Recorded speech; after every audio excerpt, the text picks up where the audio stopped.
Hola, buenas noches, bienvenidos a Hoy Nos Toca edición viernes. Arrancamos con un montón de información, mucha agenda política y económica. Vamos a volver a tratar la muerte de la reina Isabel II y la sucesión. Carlos III dio hoy su primer discurso como rey del Reino Unido. ¿Cómo sigue el proceso que se fue conocido como Operación Puente de Londres? ¿Cómo siguen todos los procesos que tienen que ver con el funeral y la despedida de Estado que se le hace a Isabel II? Para hablar de eso tenemos una especialista en protocolo y ceremonial y también un historiador que nos van a dar una mirada más amplia e integral sobre este proceso que paralizó a Reino Unido y que puso los ojos del mundo en lo que está sucediendo en Londres. Aparte, para hablar de otro tema, la agenda económica del gobierno está centrada hoy en Estados Unidos por la gira del ministro de Economía Sergio Massa, que hoy visitó Houston. Houston es la capital petrolera de los Estados Unidos. Tuvo reuniones con los principales directivos de compañías del sector, de compañías energéticas de los Estados Unidos. ¿Cuál es el gran objetivo? Vaca muerta, inversiones para vaca muerta. Lo que está buscando Massa es inversiones para construir una planta de licuefacción de gas para poder exportar gas desde Vaca Muerta hacia el mundo y que la balanza energética de la Argentina sea superavitaria y no deficitaria como es hoy, en la cual tenemos una pérdida de divisas enorme por la importación de gas y petróleo. Esos es básicamente los temas que vamos a hablar hoy con un economista muy importante, Fernando Marengo. Fernando Marengo es jefe de economistas de Arriazu. La consultora de Arriazu, una de las consultoras más importantes del mercado local argentino. Pero más allá de eso, te quería hacer un comentario sobre un poco lo que está pasando a nivel político y económico, ¿no?, en la Argentina. Mientras la política está discutiendo por los discursos del odio o por la defensa de la República, mientras la política está en debates tan elevados, o para decirlo en criollo, mientras la política está en cualquiera, la gente no llega a fin de mes. Acaba de salir, el Banco Central acaba de sacar un informe que se llama REM, Relevamiento de Expectativas de Mercado. ¿Qué significa REM? El REM es un promedio de todas las proyecciones económicas que hacen las consultoras privadas.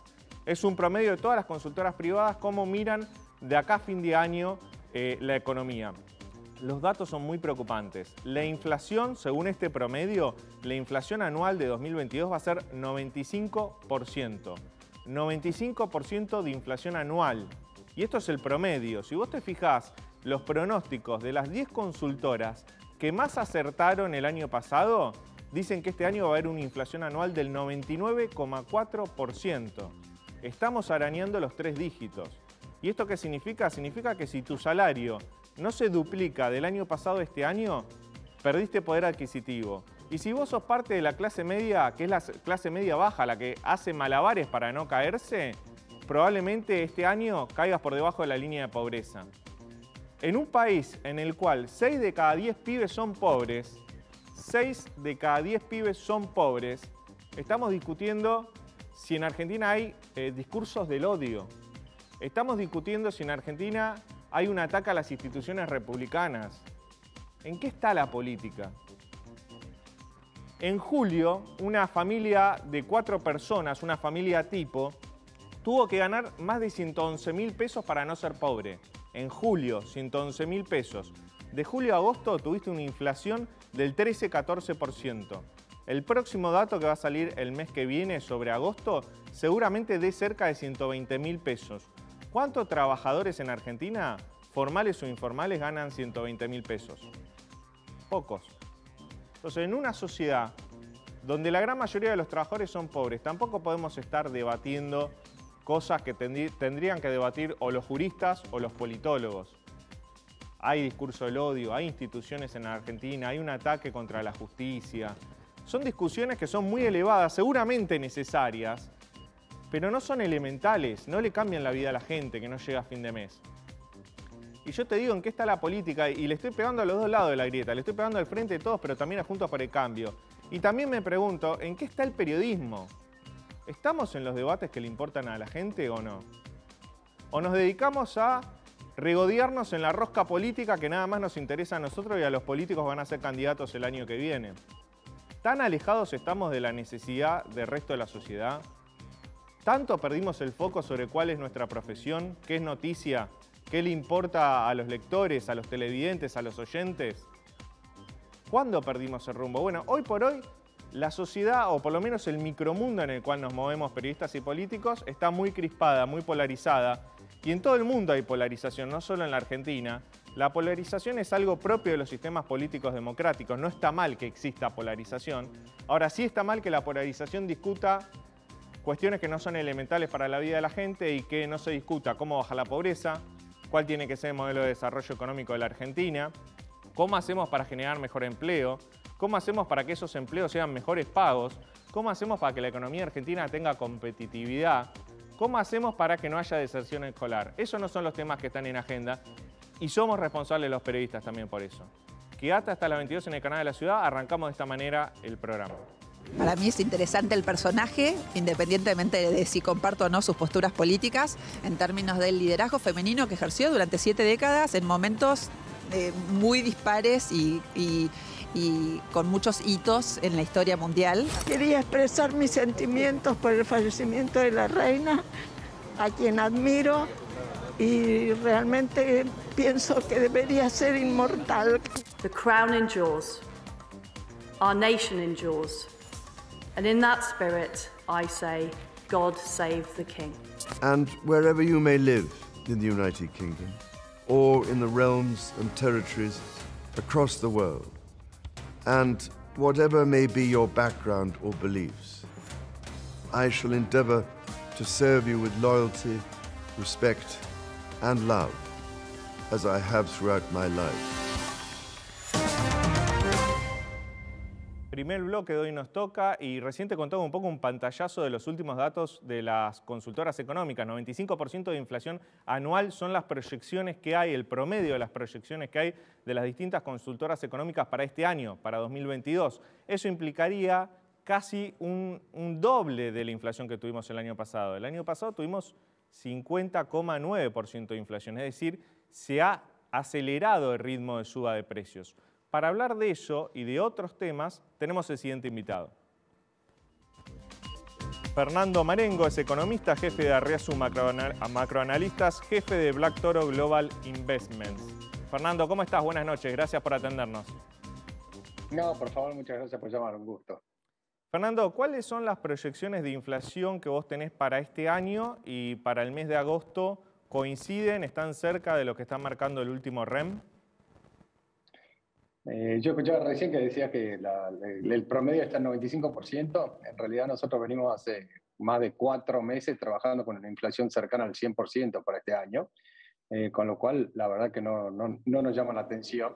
Incluso si uno ve el ritmo al cual viene la inflación los últimos 7 meses del año, el ritmo anualizado es cercano al 100%. Entonces, básicamente, digamos, ese planteo, esa proyección, lo que tiene implícito que se mantiene el ritmo de inflación que se viene registrando durante los primeros 7 meses del año. Sí, creo que el promedio del mes de agosto estaba más o menos todo cercano al mismo número, entre 6,5% y 7%, lo cual es un escándalo del nivel de inflación, tener en un mes ese nivel de inflación. Y lo otro que hablaba es que casi va a duplicar la inflación del año pasado. Sí, estoy completamente de acuerdo.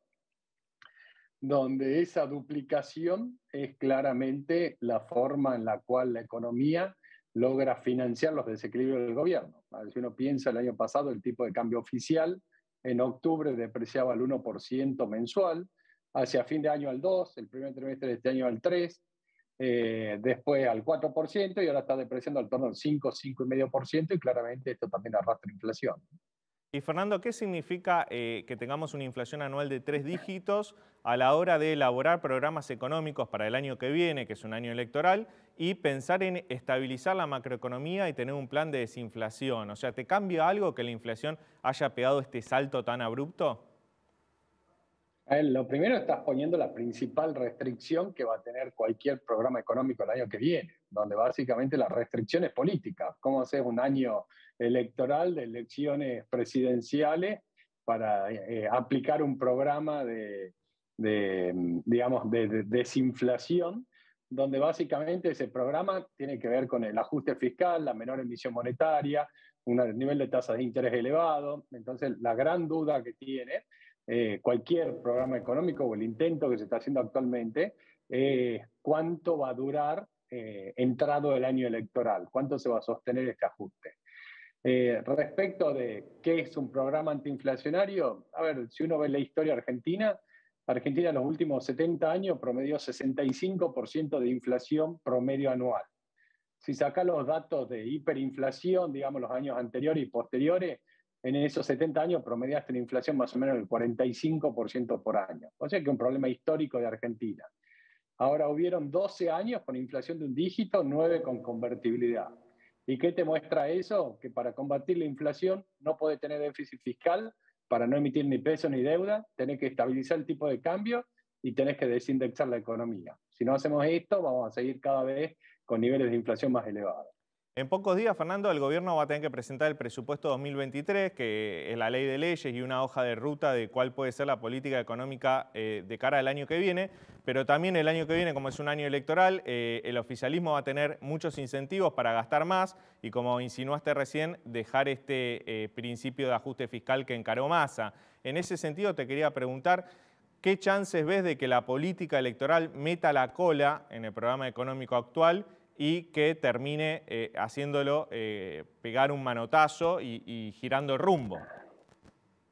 A ver, si bien el presupuesto es cierto que se llama la ley de leyes y debería ser un plan de hacia dónde va a ir la economía, digamos, si no le ponemos números creíbles, termina siendo un papel pintado que sirve para poco, ¿no? Y creo que los presupuestos que presentó Argentina durante los últimos años básicamente no sirvieron de mucho, ya que al poco tiempo quedan obsoletos.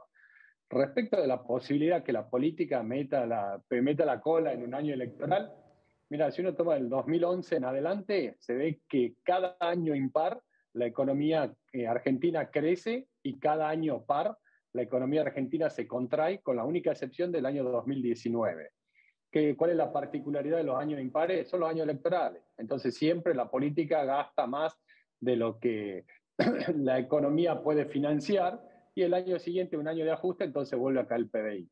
Y ahí, si te fijas, desde el 2011 en adelante, no olvidemos la pandemia, pero básicamente el nivel de actividad económica está estancado al mismo nivel del 2011, con los años impares creciendo y los años pares ajustando el desequilibrio de la elección. Entonces, si nos regimos por la historia, y bueno, la probabilidad que prospere un ajuste, la verdad que parece baja. Pero este es un año par que es muy particular, por esto que decías al principio de la entrevista, de una inflación anual cercana al 100%. Entonces, si el año que viene el gobierno gasta más, le estaría tirando más leña al fuego de la inflación. Absolutamente. ¿Y qué proyección haces para el año que viene en ese escenario base? Mira, a ver, yo te diría que si uno quiere hacer proyecciones para el año que viene, creo que hay que trabajar con escenario. El primero es decir, supongamos que el gobierno logra estabilizar las variables nominales, para lo cual es fundamental generar confianza. Bueno, es un escenario que sería relativamente bueno. El segundo, que el gobierno intenta el ajuste, pero no genera confianza. Ahí vos podrías hasta desacelerar un poco la tasa de inflación, pero sería muy recesivo. ¿Por qué? Porque tendrías el ajuste fiscal. Los otros escenarios, ¿cuáles son? Que en algún momento interrumpís el proceso de ajuste y como interrumpís el proceso de ajuste, se te acelera la tasa de inflación respecto a este año. Entonces creo que ahí cada uno le puede asignar sus probabilidades al escenario que se estabiliza y se genera confianza, se ajusta sin confianza y terminamos con una recesión, pero con un poco menos de inflación, o se interrumpe el ajuste y la tasa de inflación crece, te diría, considerablemente respecto a este año, ¿no? En este momento la agenda económica del gobierno está centrada en Estados Unidos, en la gira del ministro Sergio Massa. Se reunió con funcionarios del gobierno de Joe Biden, con empresarios. Hoy estuvo con empresarios del sector petrolero en Houston. La semana que viene, el lunes, se reúne con el Fondo Monetario Internacional. ¿Cómo evaluás hasta este momento la gira del ministro? A ver, la crisis que vimos, la suba del tipo de cambio, la pérdida de reservas, la aceleración inflacionaria, la brecha cambiaria y todo es consecuencia de que en la economía hay más pesos de lo que demanda el sector privado. Se están inyectando más pesos de lo que queremos en Argentina. Entonces, ¿cuáles las medidas que está tratando de generar el gobierno de que asumió Massa? Primero, inyectar menos peso. Y para inyectar menos peso, ¿qué necesitas? Tener menos déficit fiscal. ¿Y cómo bajar el déficit fiscal? Bajando el gasto. ¿Y cómo baja el gasto? Subiendo tarifas. Entonces, esa es una parte de las medidas. ¿Cuál es la otra? Tenés que generar que la gente quiera quedarse con instrumentos en peso. Entonces, ¿qué tienen que hacer? Subir la tasa de interés. Es la segunda parte de la medida.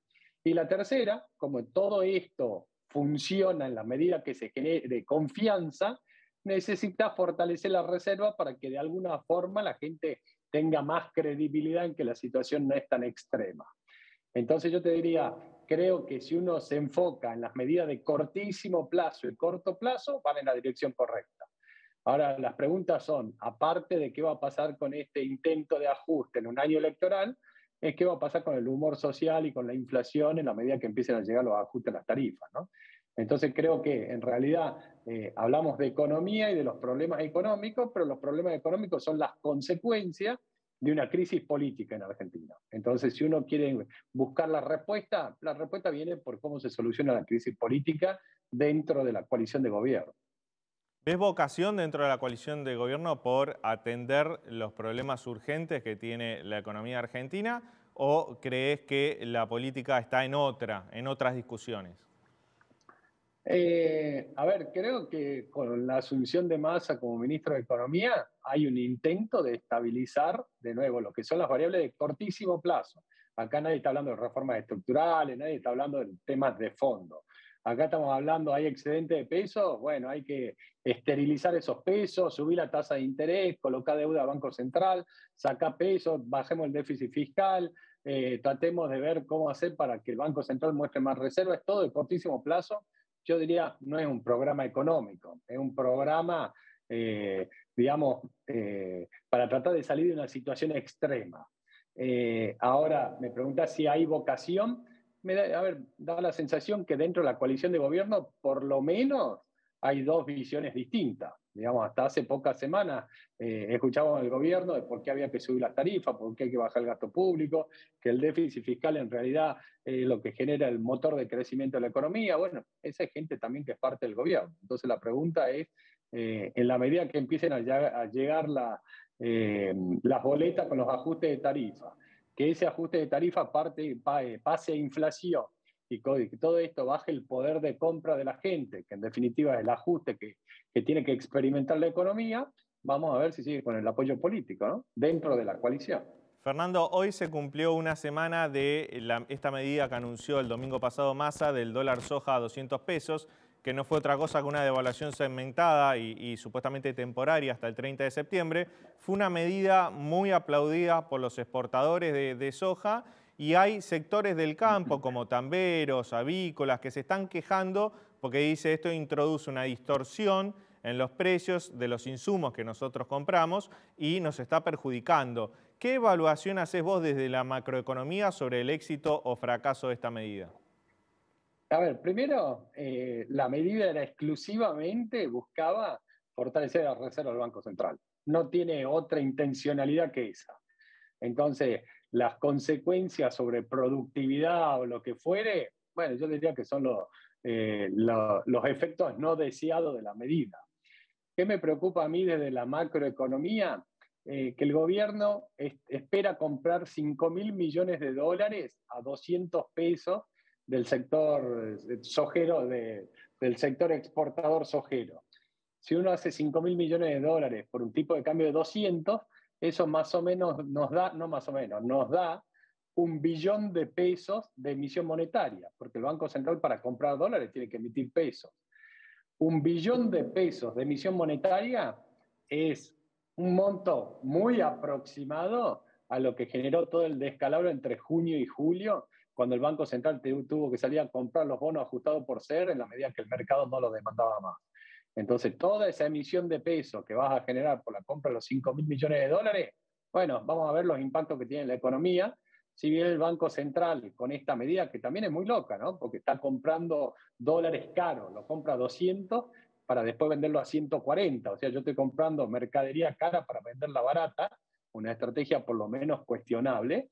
Digamos, esa medida te genera, además de la emisión de pesos, digamos, hay que ver qué pasa con todos esos pesos que emitís. Si esos pesos no son demandados por la economía, vamos a empezar a ver de nuevo presión en la brecha cambiaria, presión inflacionaria y todo esto, más allá de los impactos casi microeconómicos que estás planteando, que no sé, un productor de pollo que le da alimento en base a soja a sus pollos, de golpe se da cuenta que el precio subió 35% de un día para el otro, porque es casi como que le bajaste la retención, este tipo de cambio diferencial que le diste, ¿no? Pero de nuevo, la medida buscaba solamente fortalecer la reserva del Banco Central. Ahora, Fernando, lo que dejó en claro esta semana es que dólares había en la economía argentina, lo que pasa es que nadie se los quería liquidar al Banco Central.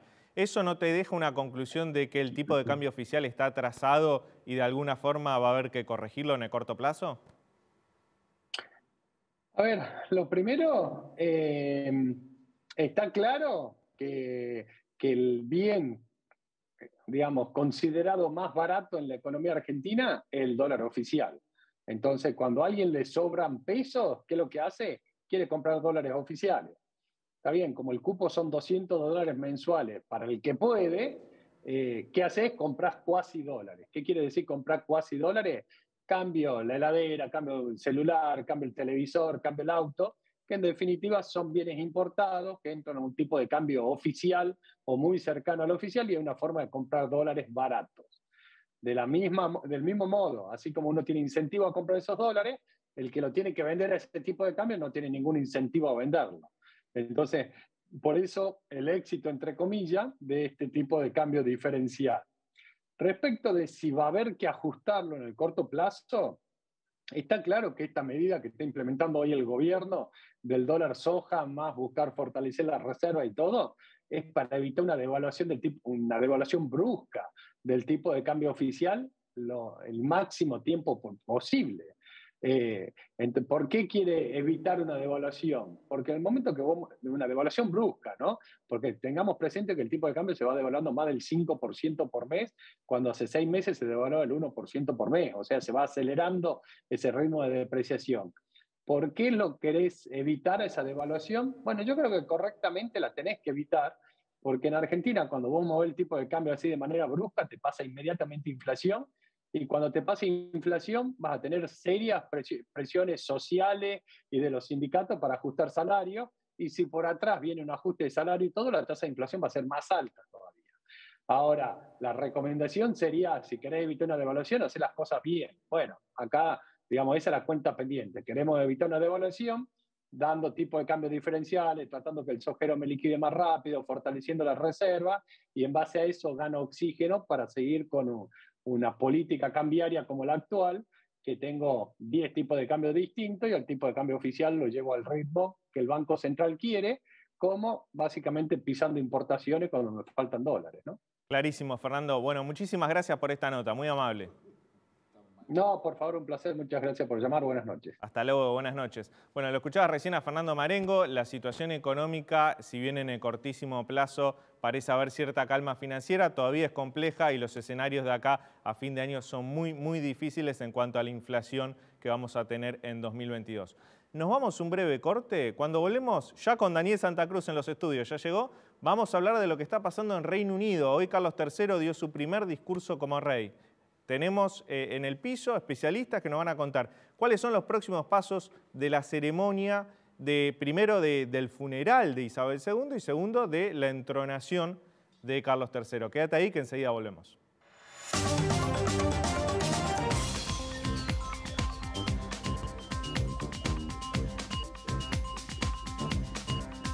I speak to you today with feelings of profound sorrow. My beloved mother was an inspiration, an example to me and to all my family. And wherever you may live in the United Kingdom or in the realms and territories across the world, and whatever may be your background or beliefs, I shall endeavor to serve you with loyalty, respect, and love, as I have throughout my life. Bueno, un hecho histórico, la asunción del rey Carlos, ¿no? 70 años de reinado de... El reinado más largo. Pues es que es el segundo más largo. Creo que Luis XV estuvo 74 años, pero asumió como rey a los 4 años de edad. Era el príncipe heredero y lo coronaron rey con 4 años. O sea, la reina Isabel asumió con 26 años. Ya era una mujer adulta y podía tomar ese tipo de decisiones. Pero 70 años de tener una reina para una monarquía inglesa, y quiero destacar el análisis que hizo ayer Leandro en el programa, es la reina que le tocó administrar la, no me gusta usar la palabra descomposición, pero sí el retraimiento de lo que fue una corona que hace 200 años dominaba la quinta parte del mundo. Sí, era una superpotencia y luego se transformó en una potencia regional, una potencia europea muy aliada con Estados Unidos, pero a ella le tocó justamente liderar la realeza justamente de su país en momentos en los cuales, bueno, perdieron el control del canal de Suez, perdieron el control de Hong Kong, perdieron el control de muchos lugares estratégicos en todo el mundo. Se independizaron muchos países. Hoy estaba viendo que esta comunidad de naciones que preside la reina, en definitiva, o el rey ahora, está básicamente integrado por pequeños países. Ya no quedan grandes países o grandes potencias como fue antes, ¿no? Va a ser un cambio muy fuerte para el rey Carlos, que se va a encontrar con otra situación política. Pero eso lo analizamos después. A mí me interesa abordar ahora todo lo protocolar. ¿Qué se viene? ¿Un funeral de 10 días? ¿Cómo es? Esto de, no lo dice comúnmente, ¿no? Te voy a dar dos frases que escuchamos comúnmente, dos modismos que solemos tener, que tiene muchos años, que lo usamos, pero es que esta vez le podemos dar significado. A rey muerto, rey puesto, decimos. Bueno, ¿qué hay entre el rey muerto y el rey puesto? O muerto el rey, viva el rey, que tiene todo un significado para las monarquías, que nosotros, tan ajenas a ella, quizás no lo entendemos, pero por eso tenemos una especialista para hablar de este tema. La presentamos de la siguiente manera. Se trata de María Alejandra Ocampos, es periodista y es especialista en monarquía británica. María Alejandra, bienvenida. Gracias. Hola, ¿qué tal? Buenas noches. Muchas gracias por la invitación y muchas gracias por recibirme. No, gracias a vos por venir. No, es muy útil tu presencia porque es como yo decía, muere la reina, asume su hijo, o sea, después de 70 años de tener una reina, ahora tiene un rey, Gran Bretaña, pero hoy dio su primer discurso al rey Carlos, pero viene todo un proceso protocolar que por supuesto, hacía 70 años no ocurría en Inglaterra, ¿no? Exactamente. Hoy, apenas fallecida la reina, automáticamente Carlos pasó a ser rey bajo el nombre de Carlos III. O sea, él podía haber elegido otro de los 3 nombres o 4 nombres que tiene, pero 70 años llamándolo Carlos no tenía sentido elegir otro nombre, entonces se va a llamar Carlos III. Bueno, ahora lo que va a venir ahora, bueno, ella dio su primer discurso como rey, que lo escuchamos, y se va a venir una nueva era, una nueva etapa completamente diferente, porque como bien decían ustedes antes, o sea, cuando Isabel asume trono, va al trono en el año 52, cuando muere su padre, Jorge VI, era un país completamente todavía en racionamiento por la causa de la Segunda Guerra Mundial, era una potencia imperial cuya... Bueno, ya habían perdido la joya de la corona, que era la India. La India, claro. En ese momento, porque fue independizada, se formaron los 2 países, India y Pakistán, en 1947. Lo que se va a venir es una época completamente diferente. Y yo escuchaba hoy, por ejemplo, el tono coloquial del discurso de Carlos, cuando él no se refería a su madre como mi madre o mi padre, sino my mama and my papa. O sea, eso ya es un cambio muy importante, o sea, es un tono muy coloquial y eso a la gente le gusta, ¿sí? Lo que se viene ahora son... una temporada de duelo que va a ser hasta el día del funeral de la reina, son aproximadamente entre 8 y 9 días. Se está diciendo que el funeral de la reina, que va a ser en la abadía de Westminster, en Londres, se va a hacer entre el 18 y el 19 de septiembre. ¿Sí? Mientras tanto, la reina está todavía... Sus restos descansarán en St. George, en la capilla de St. George, pero en el George VI, Memorial, o sea, donde está su padre, Jorge VI, su madre, la reina madre, la princesa Margarita, su hermana, que, como quiero agregar como un dato por ahí interesante, ella pidió que la cremaran y fue la primera integrante de la familia real que se cremó. Nunca, jamás, porque por lo general se embalsama. La reina Victoria pidió no ser embalsamada. Y el rey consorte... Ahí es exactamente, ahí es donde voy. Cuando le hacen el funeral a Felipe, al príncipe consorte, porque nunca llegó a ser el príncipe consorte, porque no hay título de rey consorte allá, lo enterraron en una especie de nicho dentro de la capilla de San Jorge, ¿sí? O sea, cuando bajaban el ataúd al momento de retirarse, y lo van a reenterrar con Isabel en esa cripta del rey Jorge VI, donde está Margarita, la reina madre y el rey Jorge VI. Es decir, van a estar todos juntos de vuelta. El rey Jorge VI solía hablar de su familia como us four, nosotros cuatro, ¿sí? The firm, la familia real, todos juntos, decía Jorge VI. O sea, las dos hijas. Ahora, fíjate que uno tiene desconoce todos estos protocolos, por supuesto, no vivimos en una república, no una monarquía. Para Gran Bretaña deben estar familiarizados, pero a uno les suena como antiguos. Pasó un poco en Holanda con el rey Guillermo, bueno, y nos enteramos y lo seguimos cerca porque la reina es en Argentina, reina máxima. Nunca habíamos prestado tanta atención a lo que sucedía con una monarquía como fue lo de Holanda. Pero a Guillermo le tocó modernizar la corona de los Países Bajos, ser el rey que traía una modernización a la figura emblemática de lo que era un rey en ese país. Pero era un tipo joven cuando le tocó asumir.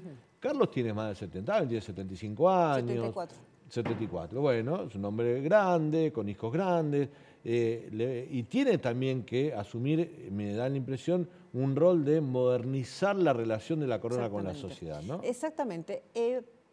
Vamos a empezar que el rol de la, si vos lo querés llamar así, modernización de la monarquía, la gran bisagra de eso fue Lady Di. Cuando muere Lady Di, que todavía era una monarquía bastante obsoleta. O sea, los ingleses son muy tradicionalistas, tienen mucha tradición. La coronación es una ceremonia que tiene más de 1000 años, con lo cual, no sé, yo todavía estoy intrigada cómo va a ser la coronación de Carlos, ¿sí? No sé si va a tener la pompa que tuvo la de la madre, ¿sí? Que fue... o sea, en realidad la coronación de Isabel, como yo te estaba diciendo, o sea, estaban saliendo del racionamiento, todavía estaban con los efectos de la Segunda Guerra Mundial, entonces es como que les trajo un poco de aire fresco. Encima la reina era muy joven, 26 años, la coronación, toda esa cosa como que le trajo un poco de... Inclusive la televisación del casamiento de una pareja tan joven como eran en ese momento Isabel y Felipe. Yo me gustaría saber cómo va a ser. Yo creo que van a seguir algunas de las tradiciones, la coronación. Es el único país que de hecho que tiene coronación, porque la corona se pone de manera simbólica. Todos los reyes que han asumido, pongamos desde el año 2000 hasta ahora, incluyendo Guillermo de Holanda, por ejemplo, han hecho el juramento ante el Parlamento. El caso de Carlos, si se sigue la tradición, va a ser coronado en la abadía de Westminster con con la unción, con los aceites, bendecirlo, porque para los ingleses la monarquía es un don de Dios, un don divino. Es el representante de Dios en la tierra, de alguna manera. De alguna manera, porque el rey es el jefe de la iglesia de Inglaterra. Yo estoy intrigada, quiero saber cómo va a ser. Pero lo que viene ahora es, Isabel ahora, el cuerpo de Isabel sigue en Balmoral porque querían que la gente de Balmoral, el staff de Balmoral, se pudiera despedir de ella. El domingo va a ser trasladada a la catedral, creo que era de St. Giles, dijeron, en Edimburgo, para que Escocia pueda despedirse de la monarca. De ahí va a ser trasladada a Londres. Todavía no se sabe si va a ir a Windsor o al Palacio de Buckingham, a la Sala del Trono. Y luego, sí, va a ser lo que se llama el Lying in State, o una especie de velatorio, donde ponen el ataúd arriba de una tarima, con la bandera, con el estandarte de la familia Windsor, y ahí va a ser despedida por la gente, que calculan que puede llegar a haber, no sé, un millón de personas. Más allá de las despedidas protocolares, me imagino que viajarán representantes de distintos países, diplomáticos, gobernantes, gente del gobierno. Más allá de ese tipo de velatorio, va a haber una especie de velatorio popular que la gente pueda transitar para verla. Se hizo siempre. Se hizo con el padre de la reina, con Jorge VI, se hizo, con todos los reyes. ¿Con Lady Di? Sí, no, lo de Lady Di fue tremendo. Además, acá hay un dato con Lady Di. Cuando muere Lady Di ya no era parte de la familia real, le habían sacado el título de Alteza Real. Cuando se produce el accidente, ella era una persona privada. La reina no quería hacerle funeral de Estado, pero claro, estaba el público, la gente que pedía a gritos un funeral de Estado. Fue muy criticada en ese momento porque ella estaba en Balmoral, fue para agosto, digamos, para esta misma fecha. Año 97. 97, exactamente. ¿Y quién fue el que pidió funeral de Estado? Por demanda popular, porque la gente estaba pidiendo a gritos que apareciera la reina y que se le hiciera un funeral de Estado como madre de un futuro rey. Fue Carlos apoyado por Tony Blair. María Alejandra, ¿por qué estamos hablando de que estos 70 años Reino Unido perdió mucho poder imperial? Hubo muchos cambios en el mundo, incluso en el propio Reino Unido con el Brexit, por ejemplo, su relación con Europa, las demandas de independencia de Escocia, por ejemplo. Sí. ¿Por qué pese a todo eso sigue siendo tan popular la realeza dentro del Reino Unido? Mira, yo estuve en Inglaterra hace varios años y yo me di cuenta que además de eso, la monarquía es como, viene de la mano con Inglaterra, ¿no? O sea, Inglaterra fue toda la vida una monarquía, fue conquistada por los normandos en 1066, en la batalla de Hastings, cuando Guillermo el Conquistador derrota al rey sajón Harold. Y de ahí no pararon, siempre fue como algo muy popular la monarquía allá, o sea, es como que vienen de la mano, es como que Gran Bretaña y la monarquía, de hecho, por eso, como te decía, es el único país que tiene coronación, una coronación propiamente dicha al estilo medieval, ¿sí? Yo creo que también hay también un negocio porque se benefician de los profits, de las ganancias que los turistas, yo cuando estuve allá era recorrer los negocios y...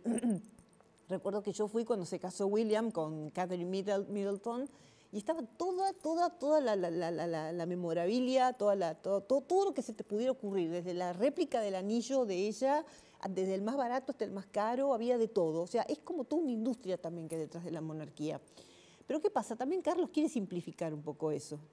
O sea, quiere que la monarquía sea al servicio de la gente, como lo dijo en el discurso. Yo fui educado para servir a la gente.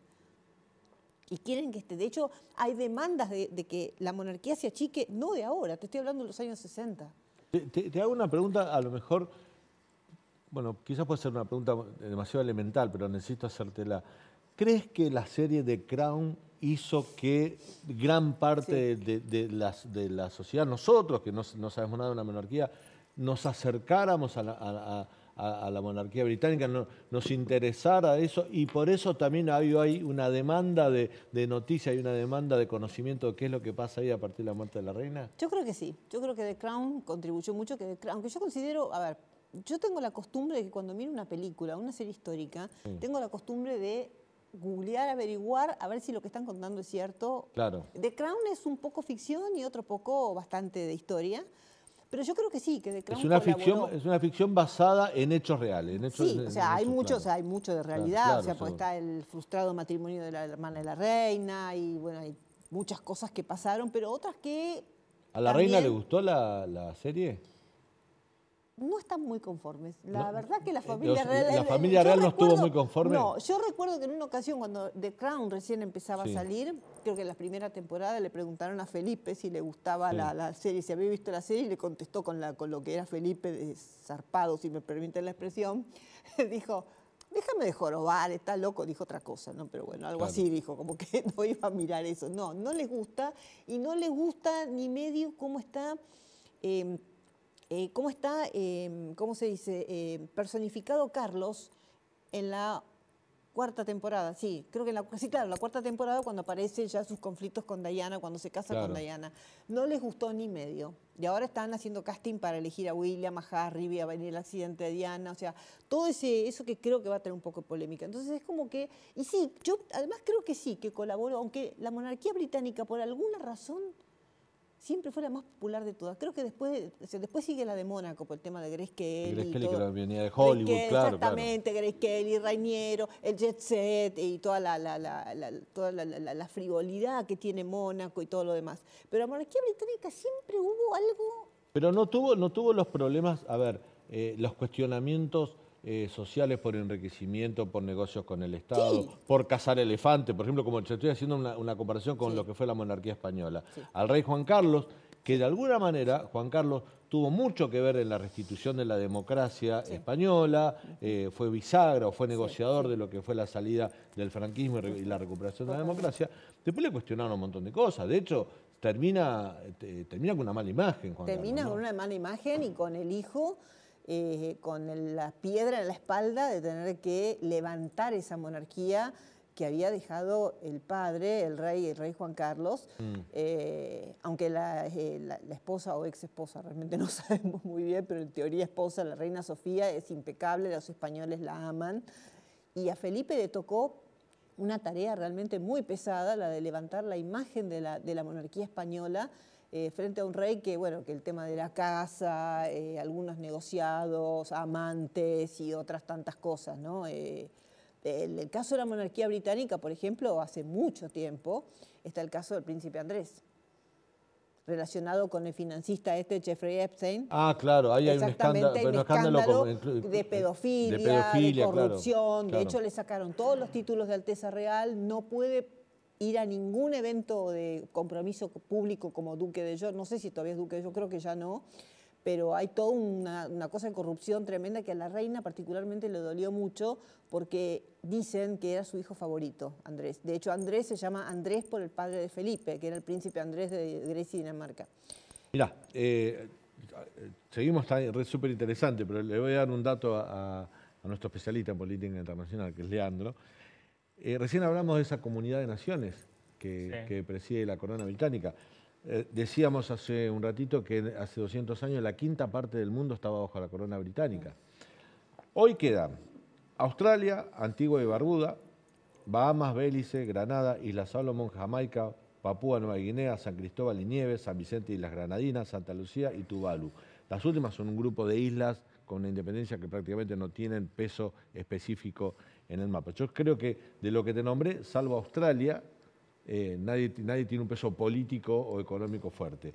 Y de estos que te nombré, Antigua y Barbuda, Bahamas, Belice, Granada, Jamaica, San Cristóbal y Nieves, están peleando por su independencia, o sea, quieren apartarse de la corona británica.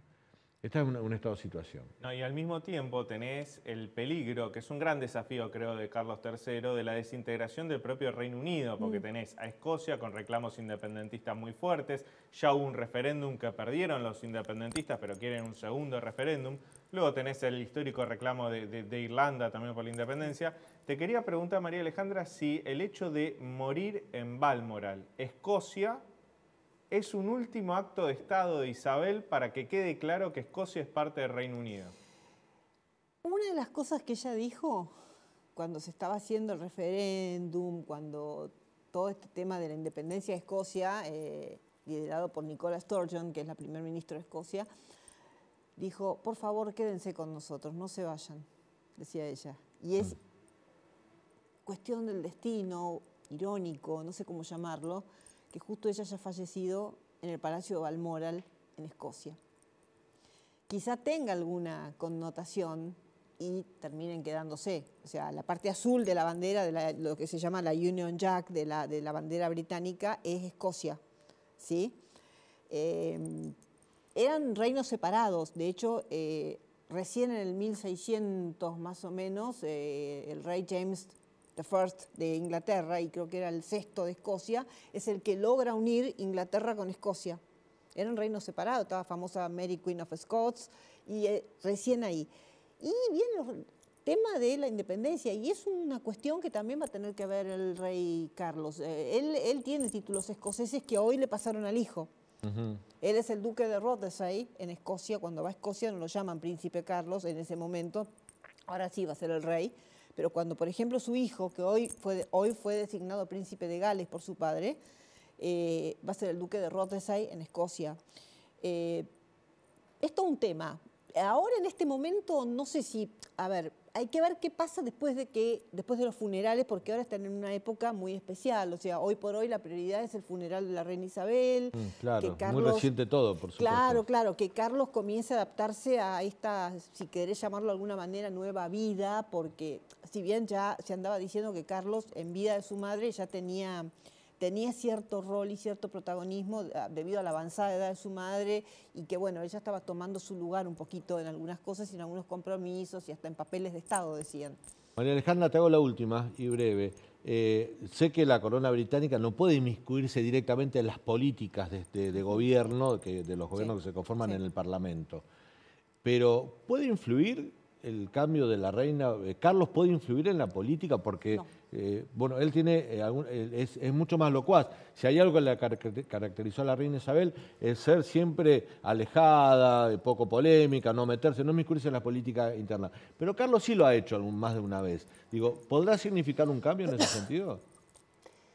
Hay que ver, por eso te vuelvo a decir, hay que ver qué es lo que va a pasar una vez que Carlos, que pase todo este barullo del tema del funeral, de los homenajes a la reina, después de que pasen estos 9 días, después del 20 de septiembre, o sea, cuando ya Carlos tome las riendas, digamos, mañana lo van a proclamar, mañana lo proclaman oficialmente como rey. Sí. Pero hay que ver qué pasa, porque él tiene posturas, ciertas posturas políticas. Brevemente te voy a contar algo muy chiquitito, que en 1999 hubo una visita de Estado de China, del presidente de China, a Inglaterra. Lo recibió la reina, el príncipe Felipe, pero ¿qué pasó? Como Carlos no estaba de acuerdo con la política del comunismo chino y otras cosas, no fue a ninguna recepción y lo criticaron de una manera espectacular. De hecho, cuando hicieron la cena en honor a la reina, él no fue y él debería haber ido, pero no fue porque él no estaba de acuerdo. Pero yo no creo que vaya a meterse porque tradicionalmente los reyes no pueden No se mete, pero digo, sí puede influir colateralmente porque es un tipo que por ahí se interesa más, ¿no? Sí, va a ser una monarquía diferente. Yo estoy intrigada cómo va a ser el reinado de Carlos. Va a ser completamente diferente. La madre estaba muy aferrada al tema de las tradiciones, aunque vuelvo a repetir, hubo parte de la modernización que fue la bisagra, que fue la muerte de Lady Di, que fue la pedida a gritos por la gente también, o sea, que además venía de los años 60 ya, pero la gran bisagra fue la muerte de Lady Di. María Alejandra, muchas gracias. Gracias muy a útil ustedes. tenerte en un programa un día como hoy. Gracias, muchas gracias. Y bueno, dejó algunos temitas picando sobre la política de Gran Bretaña, un tema que a nosotros nos interesa, ¿no? Porque hoy se habló, a lo mejor el cambio de corona, el cambio de la asunción de Carlos puede abrir una nueva posibilidad de diálogo por la soberanía de Malvinas. Después de este breve corte te vamos a contar por qué es muy difícil o casi imposible que eso suceda. Y además Leandro Dario tiene más información. Ya volvemos.